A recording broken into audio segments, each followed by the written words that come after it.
Hey there, listener. Have you ever been through a heavy, dark time in your life? Have you heard the term nervous breakdown and wondered, am I having one of those? Today, I'm going to be talking with David Hulse, a vibrant spiritual guide who bridges the traditional doctrines with contemporary spiritual insights. We're going to be exploring what can turn a breakdown into a breakthrough and what it's like to start changing the religious conversation from talking about spiritualism or spirit to talking about energy. So if you've been wondering how you're going to get out of that dark hole that you may have been in over this winter, stay tuned.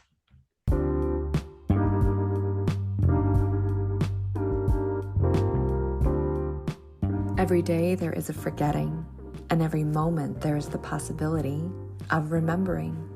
Remembering who you truly are, awakening to your body, to the inner world, to the experience of being alive. Here is where you find the beauty, the joy, and here is where you free your soma. I'm your host, Aimee. I'm here to help you move from pain to power, from tension to expansion, and ultimately from fear to love.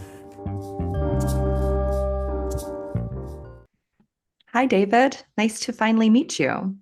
Hello, Aimee. Thank you. Thank you for having me today. I'm looking forward to our time together and our conversation.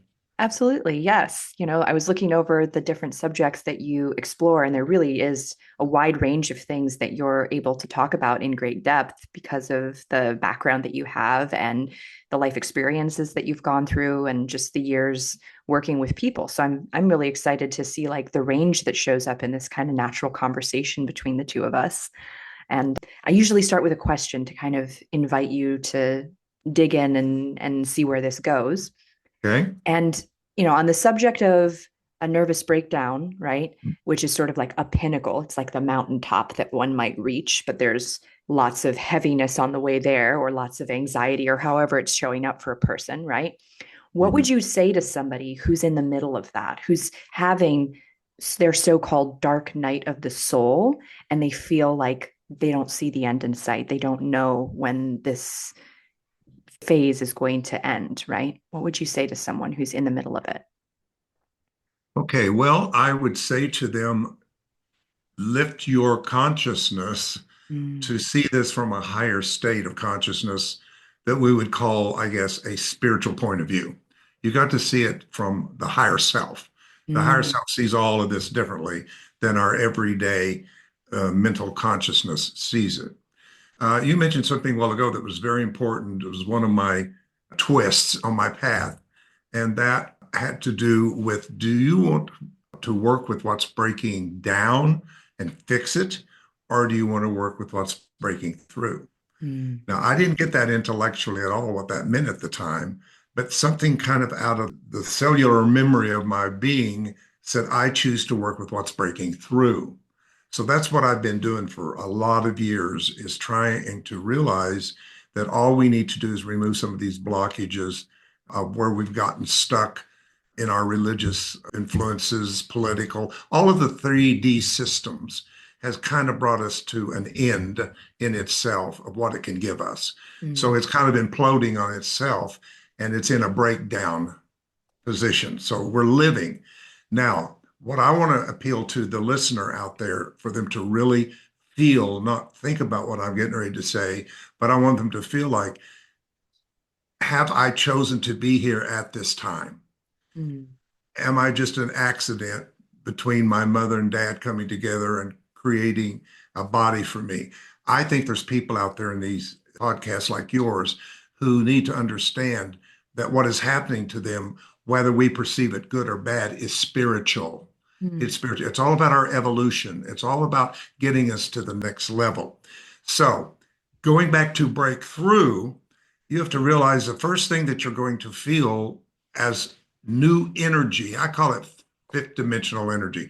And that's just a number for communication.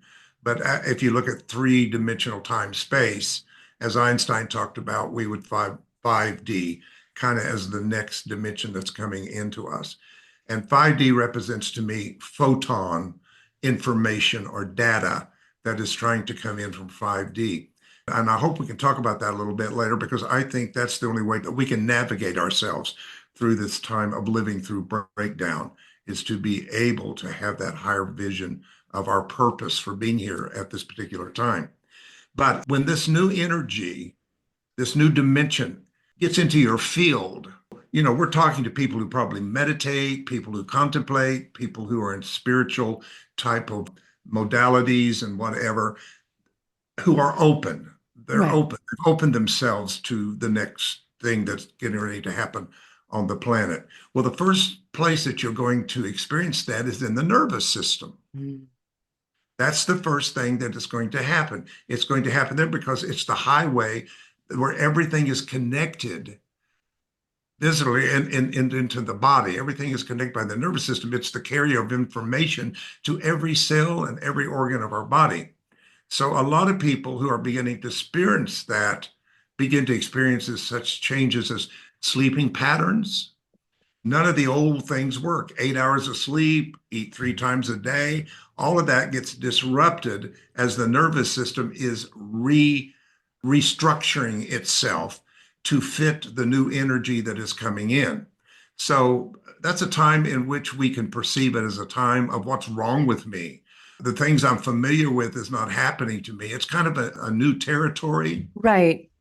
Yeah, the first word I think of is kind of like disorientation a bit. I have a mentor who describes it as the zone of incomprehensibility. Like we can't really Mhm. feel like all the things that we're used to are kind of shifting quickly and we're starting to feel very unstable. And that can show up in, like you said, judgments that we're having about ourselves or about the way that our life is going because things are shifting in a way that we're not able to predict like the next thing, right? Exactly put. I know for me, since I've kind of in this level of teachings that we're talking about now, that my sleep patterns changed. I thought, oh my God, I've got insomnia. What's wrong with me? My eating changed. Things that I wanted, I don't want anymore. And the first thing that comes to you from your more human ego mind, I guess you could call it, is what something's wrong with you Hmm. because we think all change is something's wrong with us. And actually, it's the best thing that could be happening to people right now. So we've got to change their perception about what is happening to them.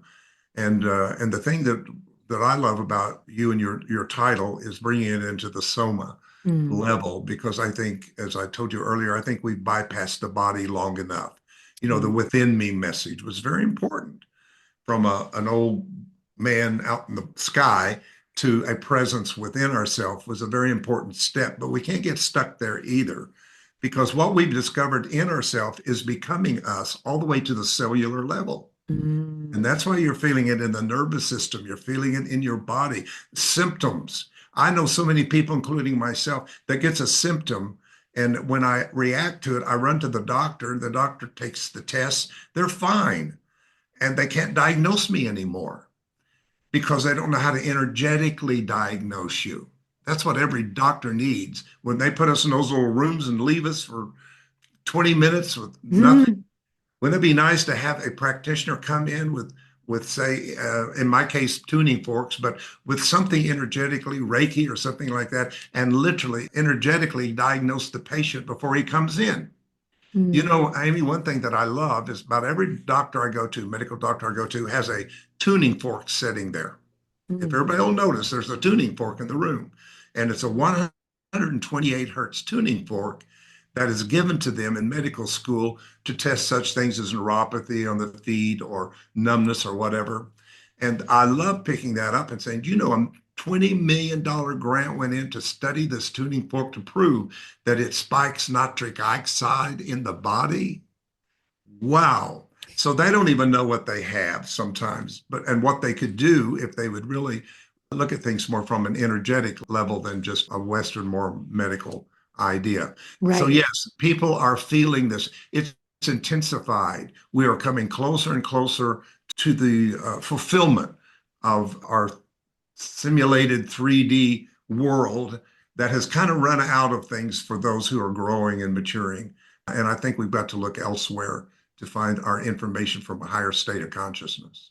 Fascinating. Wow. I did not know that about the tuning forks, but it reminds me of kind of something we were chatting about earlier before we got, to recording, which is that at these like kind of like lower rungs of education, and you could say like lower rungs of consciousness, we've been taught that science and religion are somehow opposite each other, or that it's not evidence based to talk about energetic things or to talk about sound healing or tuning forks, right? But the Mhm. higher and higher you go in academia, the more learning and learning that you get to, when you get to things like quantum physics, it actually starts to overlap massively. And the mystery of like what we don't know yet, and also looking at it as like, oh, there's all these very felt experiential Mhm. things that we go through as human beings that are now, through the model of scientific research, beginning to start being able to be explained through science, right? Not the other way around, not the other way where we like Right. need science to prove the things. It's like, no, science is catching up to what we experience and the incredible mechanisms of our bodies and our energy bodies. Science is just barely starting to understand what our physical bodies know at a deep energetic level, right? And so the tuning forks example was like a perfect example of that. Here are all these doctors, and some of them might like scoff at integrative medicine or sound healing, but little do they know in their office, a tool they were given was heavily researched to see that, oh, this sound or this vibration, as you said, has a very literal physical effect on a body, and you're going to use that in your practice for a specific thing. Did you know that your muscles are holding on to thoughts, memories, and feelings? If you have a tight neck or back, you're not just getting old, you're experiencing a buildup of tension from the life you've lived. Most people don't know this, but there is a part of your brain that can reverse and prevent chronic tension. When you relax your muscles, you not only move better and regulate your nervous system, but you also free yourself from the grip the past has over your body. So you can live with freedom, confidence, and enjoy your life now. How does that sound? Join me, Aimee Takaya, and discover what my clients are raving about at youcanfreeyoursoma.com. Right. Right. A part of the soma, which is a Greek word, and of course, my background in theology, I learned Greek in the New Testament because nobody spoke English in the Bible. Christians need to realize that nobody spoke English. What did they say? And you'll never know until you go back into Hebrew and to Greek and Aramaic. Also, Right. is very important. But this word soma doesn't cover just what my senses see as a physical body, but there's a part of my physiology it does not see called my etheric body or my etheric blueprint. And that is where cause is. Body is just the effect. Oh, So, wow. Yeah. Say yeah. that say So, that again for everyone. yeah, the etheric blueprint. Let me tell you about the etheric blueprint is made out of the higher energy bodies coalescing into a blueprint. Mm. Off your crown, what we call the crown chakra, the crown energy, spins off into a etheric body. Now, that etheric body is what holds your blueprint as being created whole.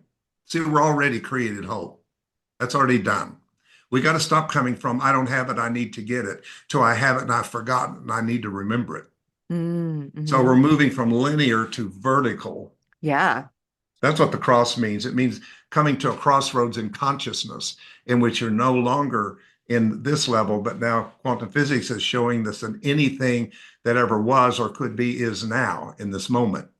So we've Mm. got to get to that place. But then you have the causal, the mental, the emotional, the astral, all of those coalesce into an etheric blueprint that cells read as they replicate themselves. I heard Deepak Chopra many, many years ago. I read it in a book that the liver makes itself every 6 weeks. That was a tough one because I thought my liver is as old as I am, but actually it's making itself constantly because cells are dying and replicating, even as we're sitting here talking. Right. Trillions and hundreds of thousands of cells will die and whatever. So somebody said to me, well, if that's true and I had cancer, say, of the liver, why would I have cancer 6 weeks later if the liver has made itself again? because you didn't change the blueprint that caused the cancer. Mm, So, in my training of Soma Energetics, I taught people how to use tuning forks in the etheric body, which is the body of cause. mm, And we know that things in the etheric body, such as unresolved issues, whether it's past lives or whatever your belief is of your past, but what has not been balanced and aligned to your true authentic self ends up dissonant. mm. So with tuning forks, I'm looking for the dissonant in the etheric body. And then we change it because here's what we know, Aimee, that's so exciting. We know this now that all diseases and illnesses are 10 months to a year in the etheric body before they become physical. So if we can change the etheric cause, we can have a different outcome in Right. the physical body. So Well, what I'm saying to you, the etheric body is a part of our physiology. it is, yeah. It's just beyond our sensory perception. Beyond our sensory perception. That's a great way to put it. I'm thinking of like, that kind of classic book, How to Heal Your Life with Louise Hay, where she talks about, the causes and how a lot of them are, as you said, like emotional and mental constructs, right? But I want to take it a step further and say that they are also a sense that we have. It's not a knowing. It's not like we are aware of it. A lot of 99% of it, I think, is unconscious until we have an illness, till we have pain somewhere in our body, right? That's the point where it's already gotten to, an extreme level where we can measure it in this 3D consciousness, right? But what you're speaking to is that this is already going on, like you said, 10 months to a year prior, right? And then if you can think about people who spend a lot of their time in a certain consciousness, like say the consciousness of bitterness and anger or resentment, right? They're spending a lot of their time and it's in their causal body that there's this constriction of, feeling like they're not supported or feeling like people aren't respecting them or whatever it kind of intellectually like gets described as. It's also a sense, it's a feeling that they're having, it's a Mm. physical thing. What does it feel like to feel resentful in your body? It's a feeling, right? Along with certain kinds of thoughts, certain kinds of emotions, and all of that is, as you said, over time going to have an impact on our physical body and changing the way that we are sensing and perceiving ourselves and other people has a massive shift on every other level of like our state of being, including our physical body.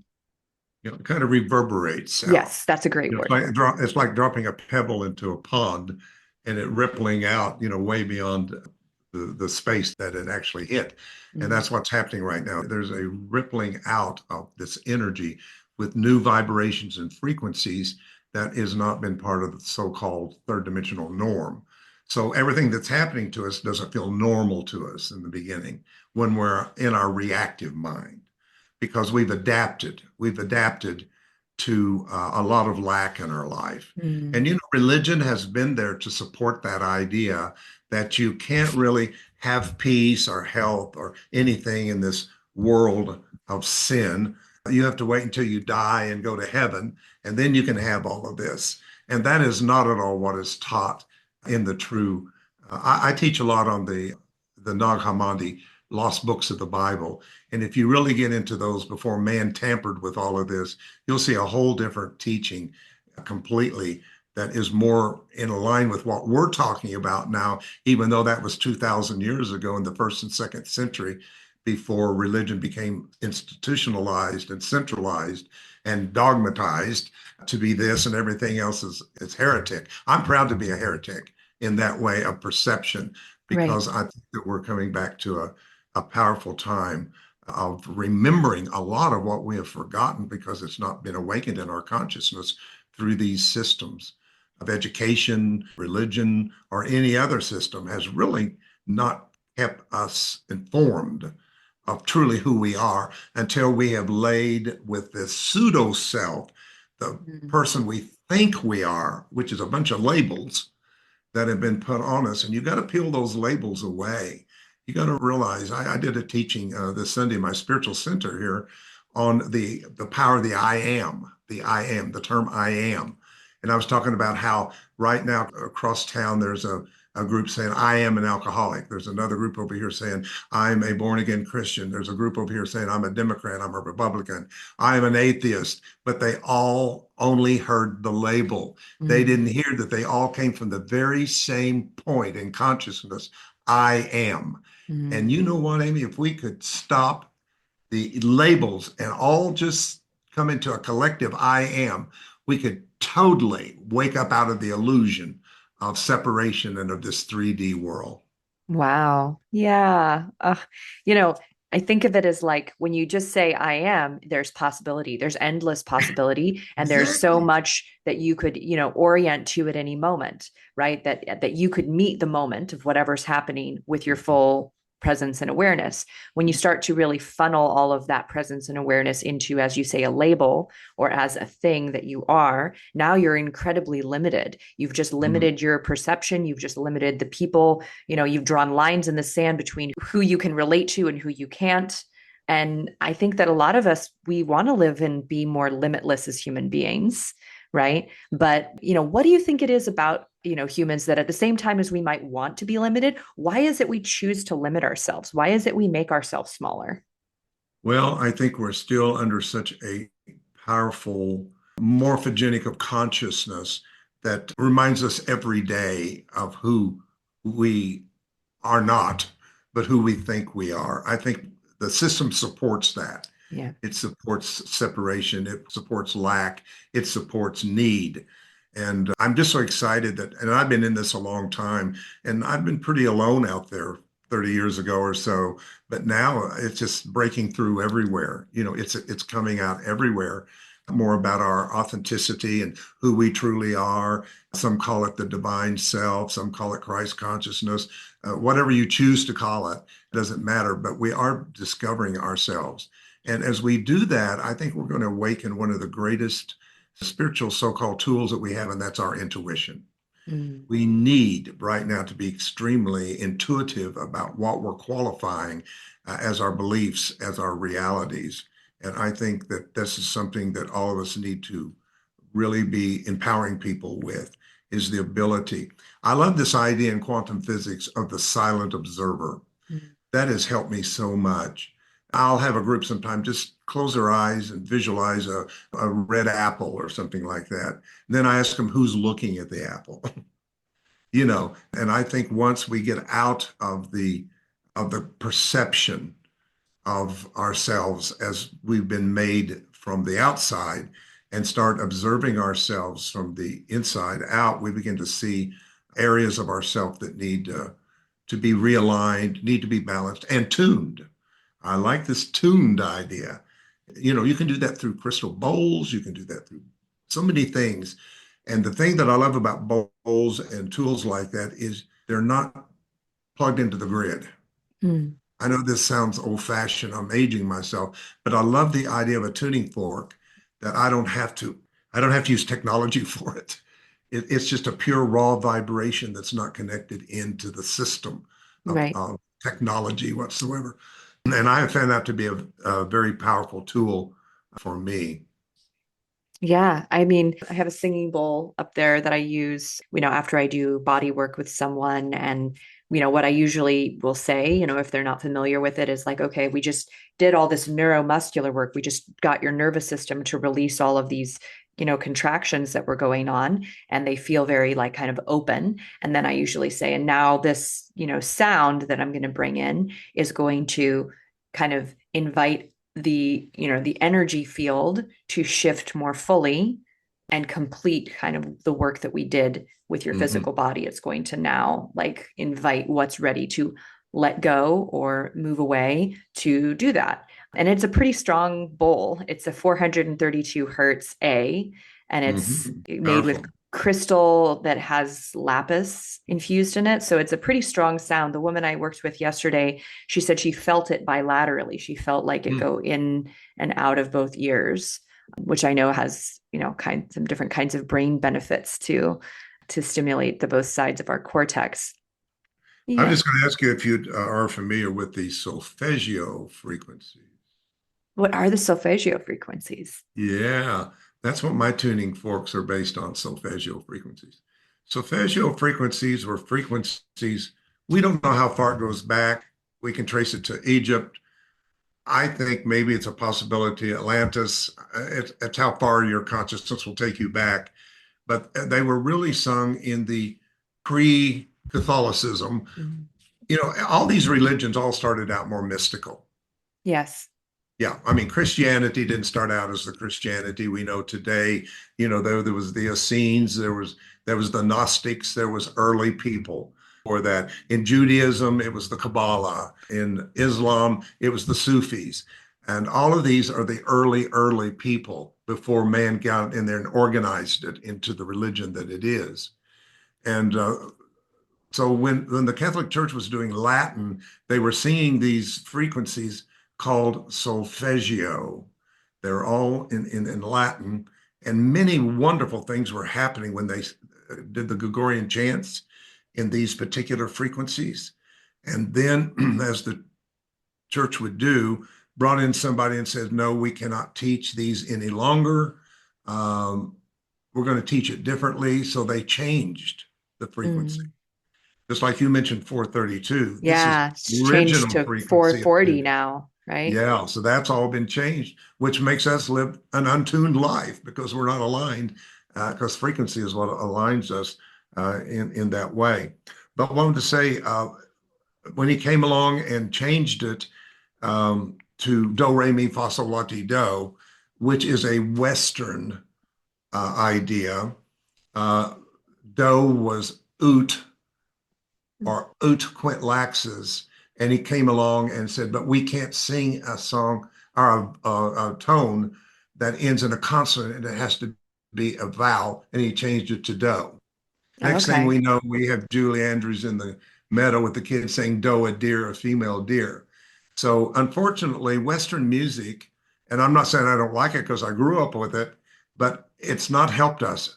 It's literally, if you study it, is a scale that boxes us in Mm. because it's octave, it's a closed octave system. C to C, C to C, C to C. Now, over 2,700 or so years ago, there was a guy who said, wait a minute, let's not close the octave. And his name was Pythagoras. And Pythagoras says, let's don't close the octave. And when he didn't do it, he found it spiraled and spiraled Mm. and spiraled into the heavens, meaning the planets and the moons and the because they're all spinning, right? And what's spinning is making a sound.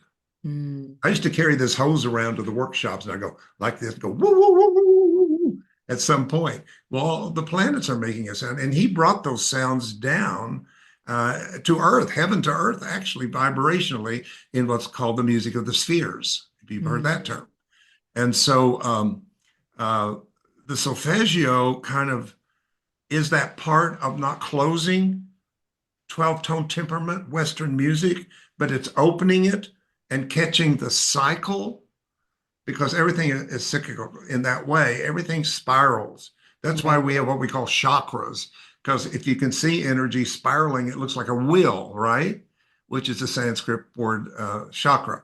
So everything is trying to find the cosmic spin, which quantum physics always, that nothing is solid, but things are in movement and spin all the time. You know, that's what they are. So anyway, that was lost by the 17th century. It was rediscovered in 1974. And that's when I came along and I was doing DNA activation workshops. And I was told that the reason sometimes that positive thinking doesn't always work is because even when we think positive, we will go back to the blueprint of our humanity, which is our DNA. Right. And so out of nowhere, I decided I wanted to know more about DNA. Well, as the universe would do, somebody I hadn't heard from years called me and said, I don't know why I'm calling you. Oh, by the way, there's a doctor in California that's teaching DNA activation workshops. And I thought, wait a minute, DNA is set in stone. Now this is before Bruce Lipton, Right, who's right. made And all of this. also the understanding of our the way the DNA turns on and off the epigenetics. This is before the understanding Epigenetics. of I that. mean, this Yeah. is this is way before that. So I was ahead there, and I didn't have the support of what we have now. But anyway, I just went out and took this extensive workshop about DNA. I learned more about DNA than I needed to know. And but the thing that I noticed, he taught us how to activate the double helix uh, by using these sounds, which he had recorded with intuitives who had watched people doing Reiki, people doing different modalities, energy work, and transposed it into sound or vibration. So I went around the country kind of doing that. Make a long story short as I can, I wanted one of those frequencies was 528 hertz, Mm. which biochemists were using to repair DNA. And I thought, I've got to have it. Well, 528 is a would sound to the brain because the brain generalizes a C above a C, but it's not. That's not the frequency. It's close, but it's not. So I didn't know what to do. Then the universe shows up again with somebody I hadn't heard of. And they're saying, you know, David, there's a guy in New York that can make a tuning fork into any frequency you want. And so that's when I learned that this 528 was a part of five other frequencies called solfeggio. And I said, well, let's just have them all made. And that's what changed my world. When I Right. held those forks in my hand, I stood at a fork in the road. That's the name of my book, by the way, A Fork in the Road. And that's when I began to get downloads. And I've spent the last 25 years training people all over the world in 6 languages and whatever. And I've just passed that on to other owners right now who are continuing to do the work. But I think everything is going to have to come back to vibration. You Mm. know, not to get too biblically on you, but it's interesting that the Bible starts out and God moved across the face of the deep. I thought, what in the world does that mean? God moved, and I began to do deep research on that word moved. And one of the older translations said, and God fluttered. Mm. Well, that's interesting. Then in the literal concordant, I said, I found, and God vibrated. Right. To have the new earth we're talking about, to have this better place that we're all aspiring to, we have got to go back and change things at the level of vibration. Right. Well, and to get it kind of a little playful with what you just described, like Sure. when we think of a flutter or and even a movement, right? There's a beginning, a middle, and an end to a movement, or there's even a rhythm to our feet as we step one after another. And so, in a sense, it's pulsation, which is another word maybe for vibrate, this pulsating, like a flutter is a pulsing, if you can imagine the way a moth moves or wings flap, right? And so, there's again a pulsation that is part of the existence of things, the existence of energy, as we could say, right? That it Right. pulses, and in that pulsation there's a sound, like that's rhythm.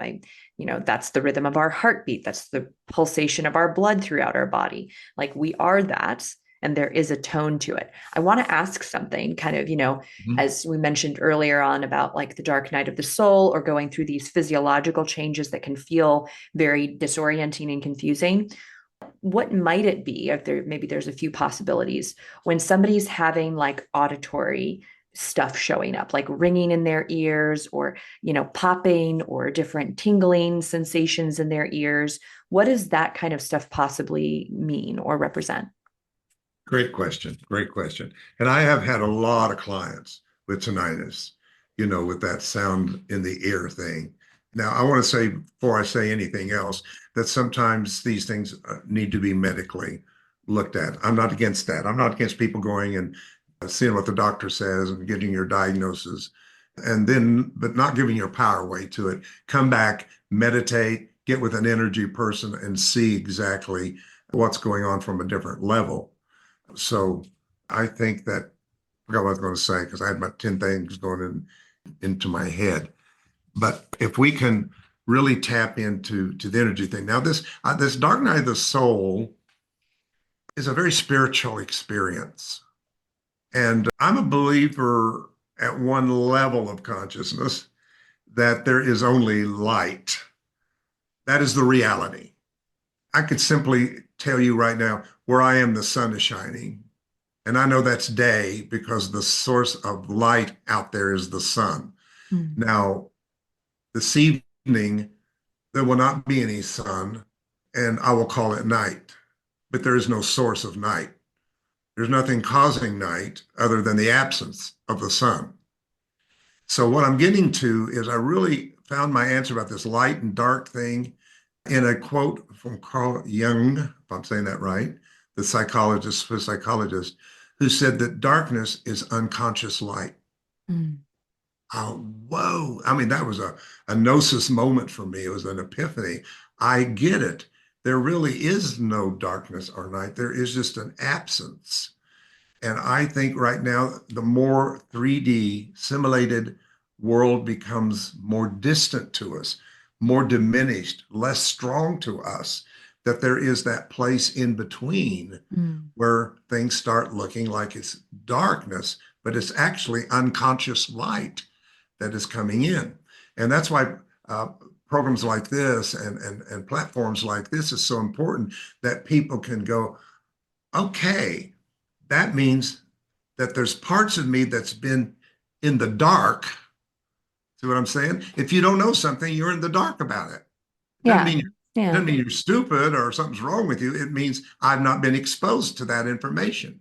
But as we are expanding even today, the consciousness for people, they're going to find out there will be less darkness in their dark night of the soul as there becomes more light of the new that is emerging in. It's kind of the darkness before the light kind of idea that we're going. Right, right.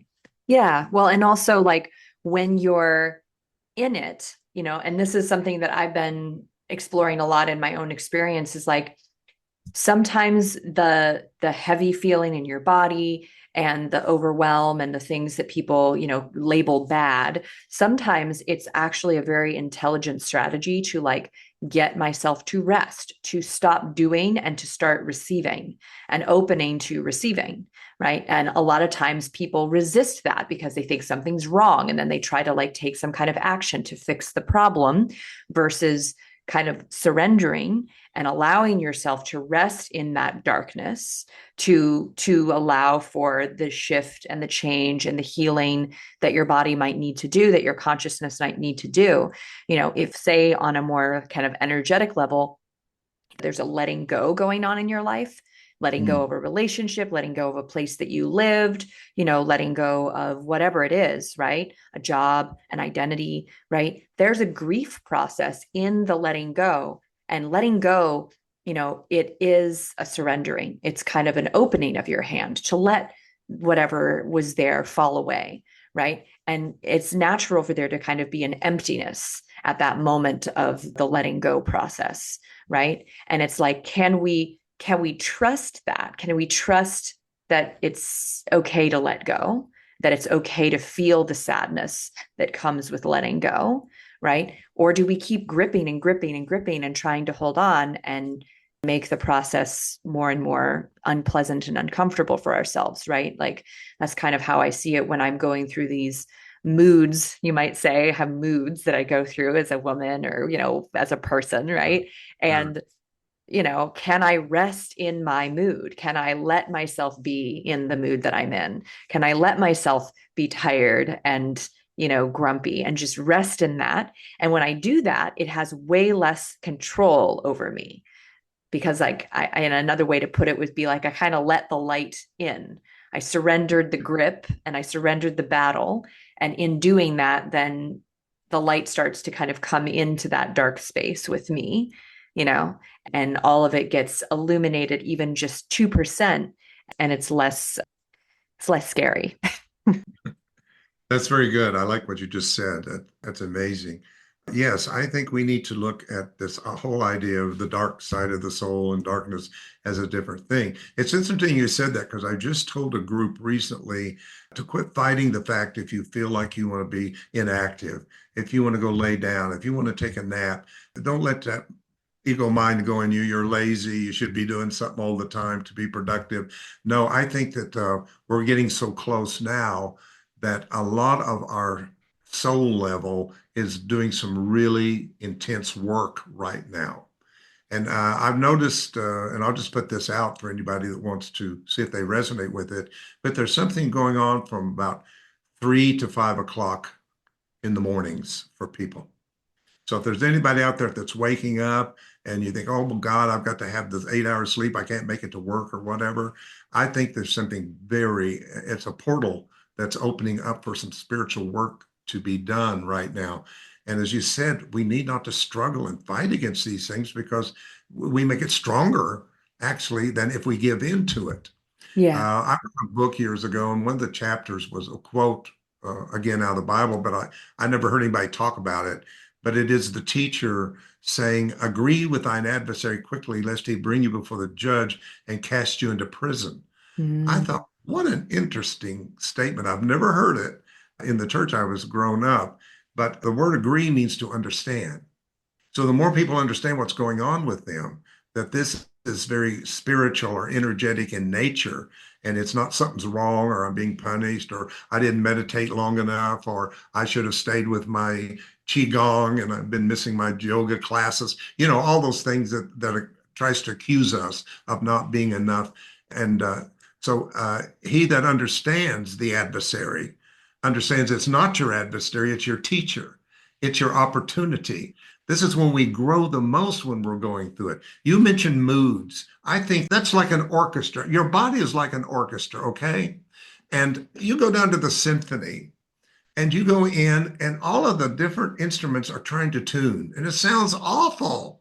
I mean, the violins are over here screeching, Cacophony. and oh, yeah, it's horrible. Like, oh my God, this is not even music. This is just a bunch of annoying sound to me. And then after every part has done its part to tune itself, and the conductor comes out with that baton, and that music comes out together. I don't care if you're a music are trained in music, you feel it. Like you said, you feel it in your body, you feel it in your whole being that something has come together in harmony and alignment. And I'm predicting that's going to happen very quickly. Even no matter how bad the world looks right now, and through my five senses, I'm not real happy about what a lot of things that's going on politically or whatever, but I'm seeing that it's all coming as an opportunity for fast, quick growth as we continue on our point of awakening. Mm. I noticed in the Bible, it says, and Adam, a deep sleep came on Adam, and I never found where he woke up.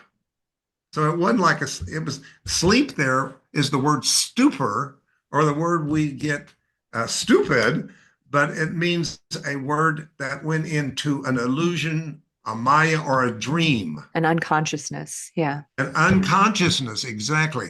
And then I don't think that happened, didn't wake up until all of the incarnations of the Adamic soul ended up 2,000 years ago as Yeshua, the Christ of God. And therefore, the Bible says he was the last Adam. So everything between is the dream, it is the illusion of separation and all of that. So that's why I named my academy the Academy for Spiritual Awakening, because all through the Bible it was awake, awake thou that sleepest, shake yourself from the dust, awake and sin no more, awake, awake, awake. And I thought, well, we must be asleep. And Right, then, right.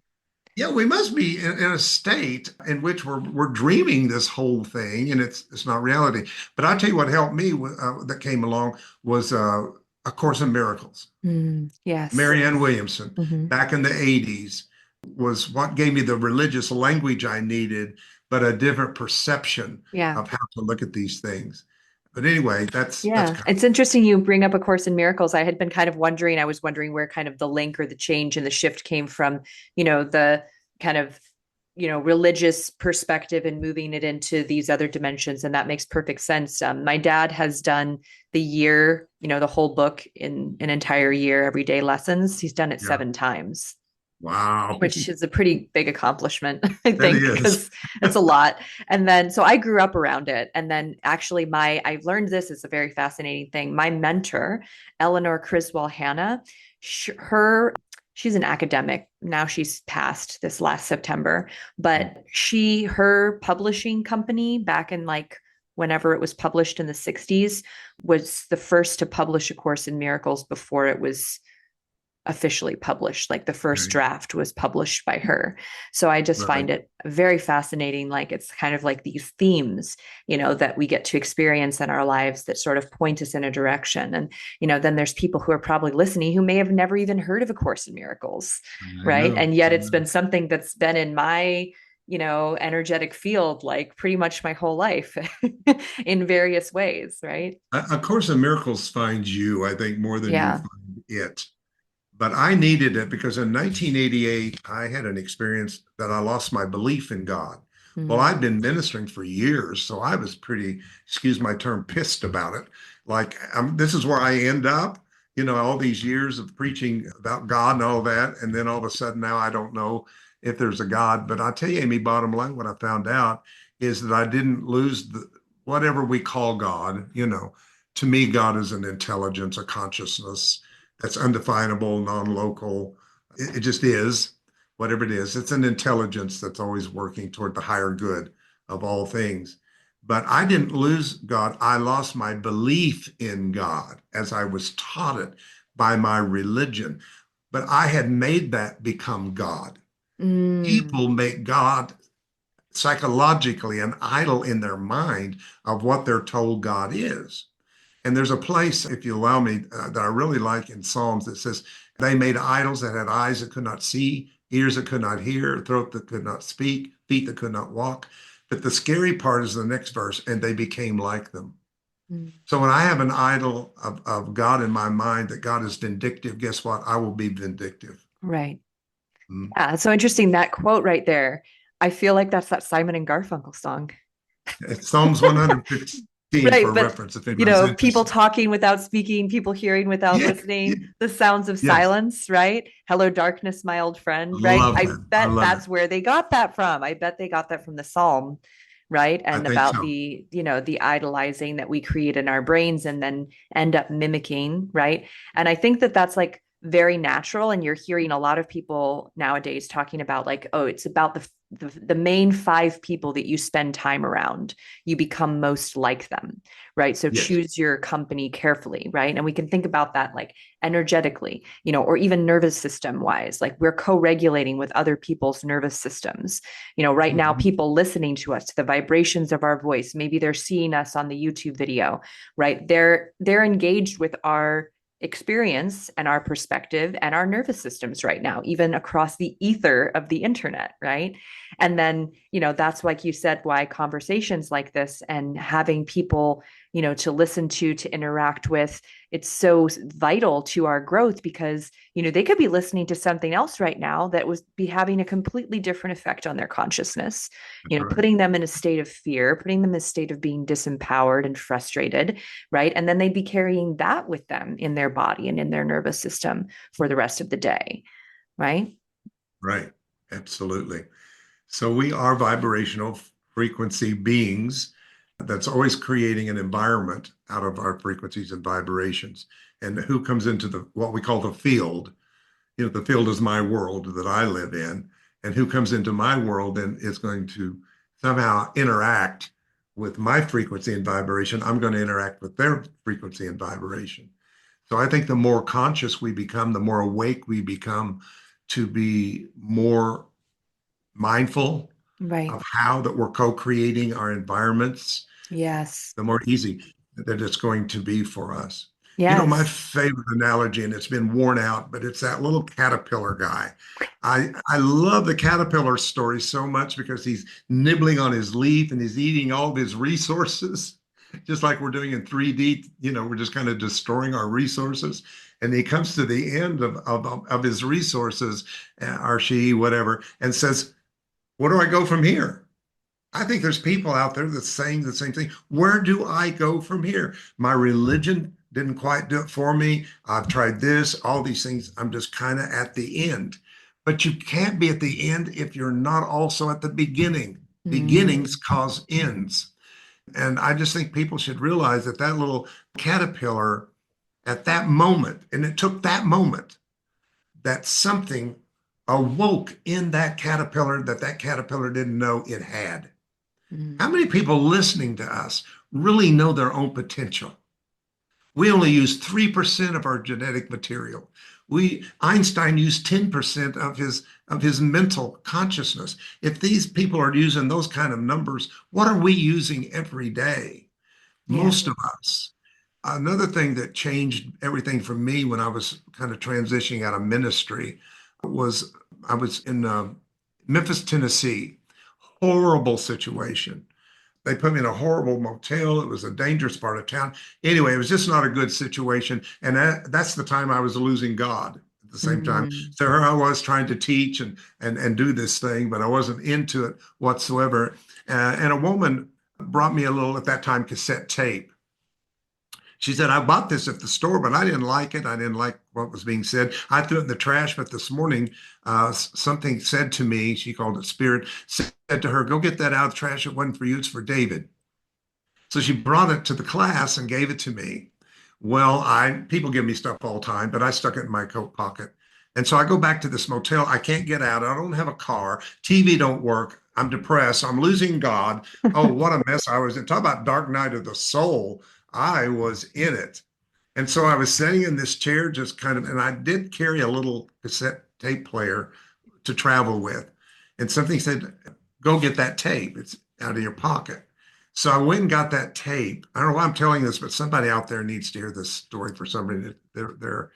And I was listening to this tape, had a heavy accent, wasn't Bible oriented, wasn't anything in my head that I was referring to anything this man was saying at all. But I was just kind of listening because there was nothing else to do. I was so bored.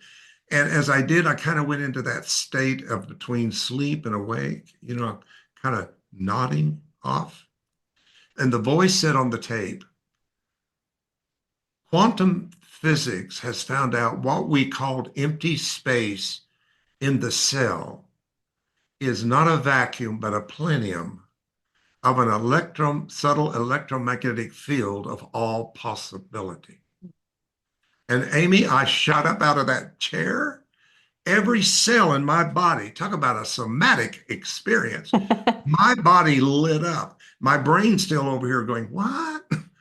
What does this mean? But my body got it. And I had what I call a cellular awakening, that the empty space was my own potential that had Yes. not been awakened and made conscious yet. Love So it. now, and now it's being make awakened yet, and it's being awakened as light information. I just did a workshop yesterday on the power of light language. I don't Mm. know if you're familiar with light I am language. familiar with light language. I have a friend Oh, who good. speaks light Yay. language. Yes, yes. I, Yes, I I just want to did say it. something about your story. I love Okay. that story. I love it.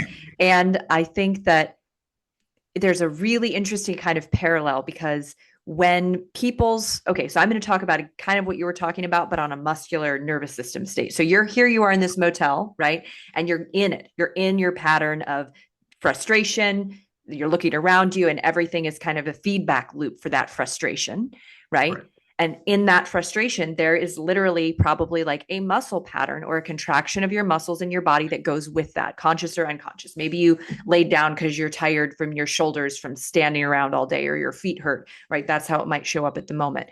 When our brains are busy running those loops, running those patterns, it's not new. It's not fresh. It's like the old thing is going, going, going. And then there was this moment of, you said, this cellular awakening where you realized that even amongst that pattern, those well-worn tracks of your neurological pathways firing, the frustration and the annoyance and the exhaustion and all of that, just like just like imagine those pathways, just outside of those pathways are space of possible experience. And you got that. It's like the cells of your body got that. What you were experiencing, your perception at that moment was just a well-worn pathway that you happened to be on, but yet there was the potential for any other possible way of seeing or viewing or experiencing your body and your reality that could happen. And in that moment, you had this awakening.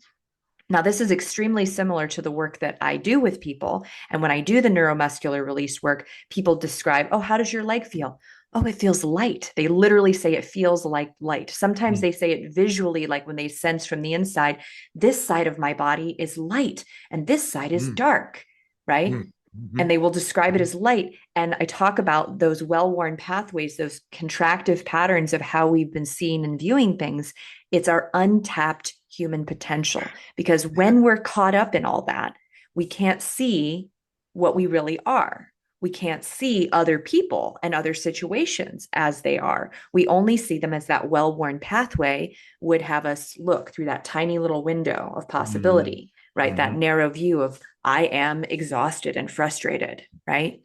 So I thought your story was so brilliant because it really shows that that space outside the pathway that we're on, the track that we're on, that dark night, it's always available. It's actually always there. And it's about remembering that it exists Yes, and that yes, whatever we're seeing or viewing at this moment isn't all that there is. exactly. Exactly. Yeah. Well put. I'm going to use that. Very well translated into a more somatic interpretation, which is what you do. And I love that. Absolutely love that. Yeah. Yeah, and I don't know, sometimes I call that a sacred still point. Mm. It's when the pendulum stops to go this way, but I never see it. I don't know when it does, but it had to stop somewhere. And I think it's in that idea. Even the old quote, be still and know, Mm. idea. There is a still point between somatic. I want to thank you for that. That was really helpful to me to bring it into Oh. more a way of explaining it that people can understand that.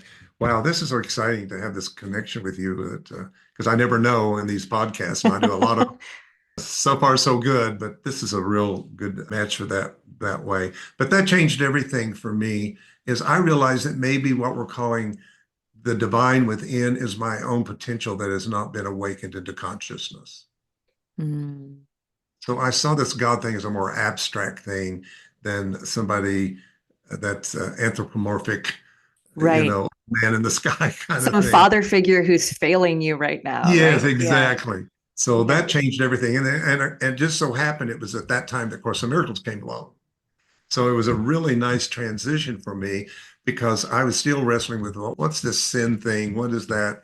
And Course in Miracles gave me such a wonderful way of using the language I had downloaded, from my religion and using it to make a new program. And they call that a shift in perception. You know, Right. yeah, it Wow.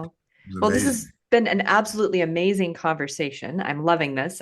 Want to go back to the question I had asked earlier that you only partially answered because we got kind of Okay. All right. distracted, but the tinnitus thing or the ear thing, Oh, right? And also this idea of like, when people are starting to have auditory, they're either hearing things or they're not hearing things, right? Like it could be selective hearing or hearing loss, right? What do you think that that can represent in a person, besides the medical things that it might be? Like what could it be shifting in them or asking to be shifted in them? if a person is at a level along their path that they've done the things to open themselves up energetically and spiritually to dimensions beyond our sensory, are the people that can begin to pick up. And I think this is a whole different subject, but through the activation of the pineal gland, Mm. the pineal gland becomes a vibrating antenna that is able to bypass ego, 3D, 4D consciousness and start bringing in fresh consciousness. And consciousness comes in the form of vibration, as we've established. But you said it yourself, the vibration is a sound. So people start picking up the new thing that is trying to come in to be made conscious in them only through these different sounds that they have. Now, in my case, I use different tuning forks to see, does this match the sound that you're hearing? Maybe it does, maybe it doesn't. And like we both established here, we want to be clear that some of these things are physical issues and things that need to be looked at in that way. But there's a lot of people out there that's not getting an answer through that way, through the Western medical thing. And that's the people that I invite really look into this energetically. Find people that work with energy and vibration and sound. And I think that they will find out that actually these are new vibrations and frequencies that are trying to integrate into the vibrations and energy that is stable and normal to them to expand it. Wow. Yeah, that makes sense to me. I mean, it's one of those things where it's like both something that can be determined and looked at from a, medical standpoint and something that can be investigated more deeply in an energetic and spiritual way. And I love that you're open to both those ways of interpreting things. And I think both are important often for, both our linear brain and our like Yeah. expanded consciousness to really grasp the totality of something, right? So, That's what I think 5D is going to be. It's going to be spirituality and science together. East and West meet, body and mind, spirit meet. I think all these things that have been put in their own little compartments are going to come together. In fact, my email is Crelution because I've married creation and evolution together because mm, I believe they work together beautifully. You don't have to be, it's not a black and white world anymore. There's many right, gray areas that a lot of us have been lost in because there wasn't a system out there for us. So let's create one. Let's right. co-create. And that's what we're doing. That's what we're doing today, right here. We're Absolutely. co-creating a whole new system of thinking for those that are ready to step into it and to experience this expansion today. Beautiful, beautifully said. Yeah. Thank you so much for this conversation. I Oh, feel like thank we you. really have illuminated all the different possibilities of what a dark night could be and what that could look like, right? From not only an energetic but a somatic standpoint. And thank you so much for sharing all of your wisdom. I'm sure we could keep talking for several more hours, but we'll leave people wanting more. Can you tell people Yes. where they can find out more information about your work and your academy? Sure. The Academy is the Academy for Spiritual Awakening, and you can get on that by just going to davidhulse.com right now. So that's Hulse, like your pulse, davidhulse.com. And we're trying to bring together a community of people who are really searching to become more aligned with transformation. Mm, You know, and that's what we said earlier. If we dance with it and not fight it, we can get much more along toward our path. So you can get on there right now. And what I'm offering is an awakening sampler.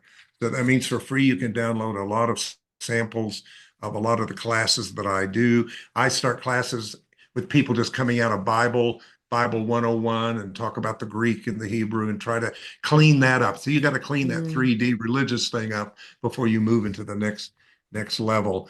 And there's going to be meditations. There's going to be times of being with me, master classes, and whatever. So I'd really love for anybody out there that's resonating with that to get on www.davidholtz.com and kind of yeah. look around and see what it's there. And I want to thank Yeah. you so much for having me today. It's been a delightful match in this conversation.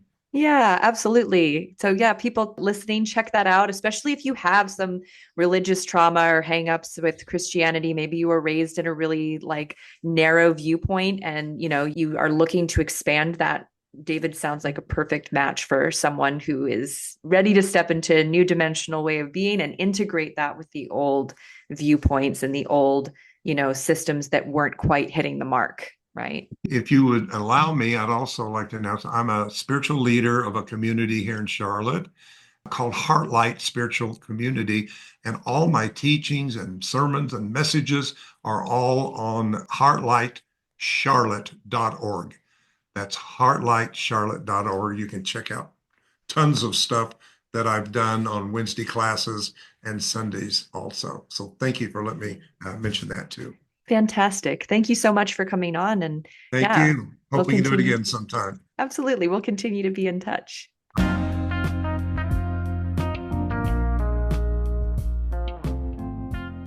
Hey there, friend.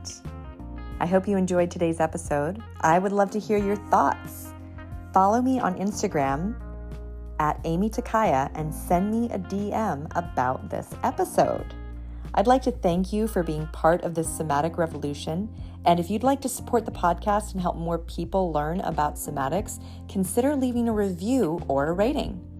And finally, if you'd like to have the experience of relief in your tight hips or back and learn to understand what your body is really saying to you, visit youcanfreeyoursoma.com. I can't wait to share with you what is truly possible. Bye for now.